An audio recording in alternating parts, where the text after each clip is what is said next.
Samantala, ang edukasyon ang itunuturing na susi sa magandang buhay ng mga Pilipino. Kaya naman isang tagumpay na maituturing ang positibong pagbabago sa kalidad ng edukasyon sa bansa ngayon. Narito ang special report ni Dina Pagibitan kaugnay ng edukasyon, susi sa pag-unlad.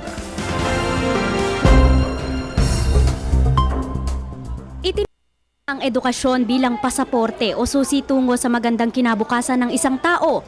Kaya naman ganun na lamang kahalaga ang makapag-aral. Ayon sa Human Capital Theory, ang pag-unlad ng ekonomiya ng isang bansa ay nakadepende sa kalidad ng edukasyong ibinibigay nito sa mga mamamayan. Nang sakupin ng bansang Espanya ang Pilipinas noong 1521, ang edukasyon sa bansa ay sumesentro sa relihiyon at para lamang sa mga nakakaangat sa buhay. Nang magwakas ang kanilang paghahari noong 1898 at pumalit ang mga Amerikano, nagkaroon ng sapat at libreng public school system. Sa paglipas ng panahon, unti-unti na ring naging bukas ang edukasyon sa mga Pilipino.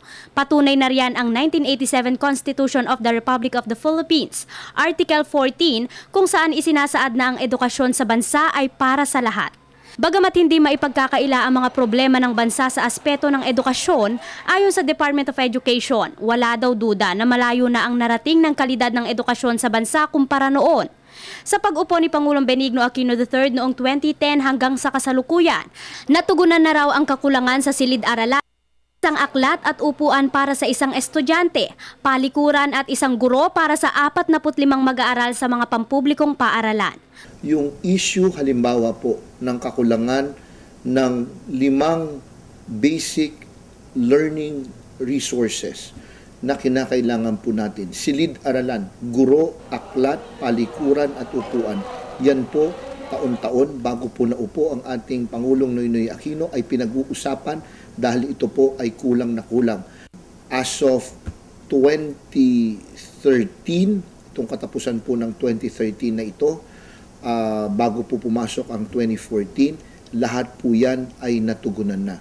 Samantala, ang patuloy na pagtaas ng bilang na lamang ng mag-aaral sa elementarya at sekundarya, gayon din ang mga nasirang eskwelahan at kagamitan gawa ng mga kalamidad noong nakaraang taon, ang nananatiling hamon sa kagawaran.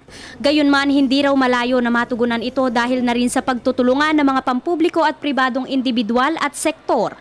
Ngunit isa sa mga pinakamalaking hakbang ng administrasyon kakasabatas ng K-12 law o ang 12-year basic education na siyang umiiral sa maraming bansa sa mundo. Layo nitong maihanda ang mga mag-aaral sa kanilang trabaho o sa kanilang pagpasok sa kolehiyo. Kaya po natin sinasabi na malayo na po ang ating nararating sa unang pagkakataon na ipasa na po ang K-12 law, ang ating basic 10-year education system.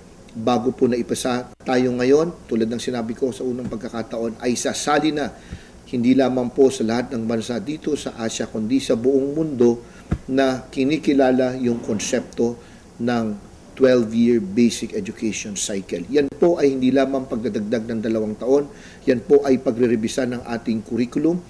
Bukod dito, isa rin ang programa ng kagawaran na abot alam sa mga nagbibigay pagkakataon sa mga Pinoy na may edad 25 hanggang 30 para makapag-aral.